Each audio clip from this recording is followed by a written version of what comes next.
राज्यातील विधानसभा निवडणूक तोंडावर आली।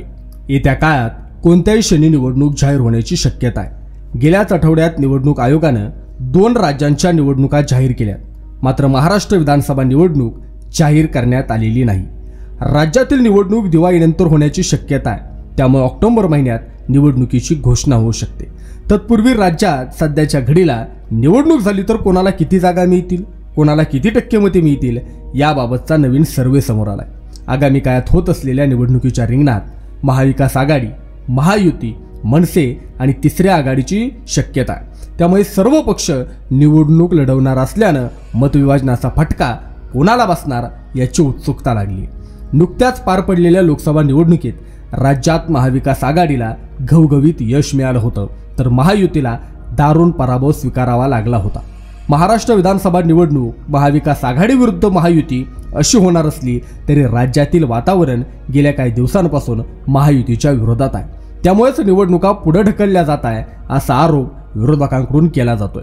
त्यातच इंडिया टुडे सी वोटरच्या मूड ऑफ नेशन सर्वेनुसार राज्यात सध्याच्या घडीला निवडणूक झाली तर कोणाला किती जागा मिळतील, कोणाला किती टक्के मते मिळतील याबाबतचा अंदाज या सर्वेतून वर्तवण्यात आलाय।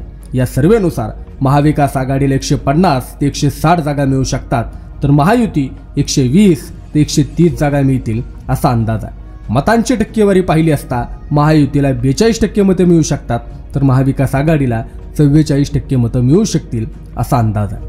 नुकत्याच झालेल्या लोकसभा निवडणुकीत महाविकास आघाडीनं 43.71% मतं घेतली होती, तर महायुतीला 43.55% मते मिळवण्यात यश आलं होतं। लोकसभा निवडणुकीनंतर विधानसभा निवडणुकांमध्ये देखील महाविकास आघाडीला यश मिळेल असाच सर्वेचा अंदाज आहे। या निवडणुकीत महाविकास आघाडीला 150 ते 160 जागा मिळाल्यास महाराष्ट्रात त्यांची सत्ता येऊ शकते। त्यामुळे सध्या तरी महायुती बॅकफुटवर दिसत असल्यानं इंडिया टुडे सी वोटरच्या मूड ऑफ नेशन सर्वेनुसार समोर आले। या निवडणुकीतही महायुतीला मोठा फटका बसण्याची शक्यता आहे। लोकसभा निवडणुकीत मराठा आंदोलक मनोज जरांगे पाटील यांचा महाविकास आघाडीला फायदा झाला होता। त्यामुळे मनोज जरांगे पाटील विधानसभा निवडणूक लढवणार का हे पाहणं देखील महत्त्वाचं ठरणार आहे। त्यासोबतच मराठा आरक्षणाचा मुद्दाही महाराष्ट्रात चांगलाच तापलाय।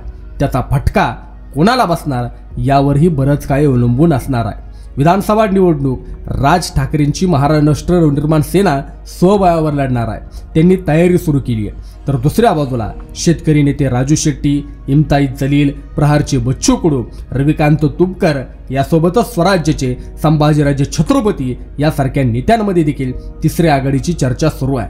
त्यामुळे तिसरी आघाडी झाल्यास अनेक मतदारसंघामध्ये 3 ते 4 उमेदवार उभे राहू शकतात। याचा फटका कोणाला बसणार हे पाहणं देखील महत्त्वाचं ठरणार आहे। अशाच प्रकारच्या व्हिडिओ पाहण्यासाठी आमच्या गोष्ट दुनियेची या YouTube चॅनलला सबस्क्राईब करा ही विनंती। धन्यवाद।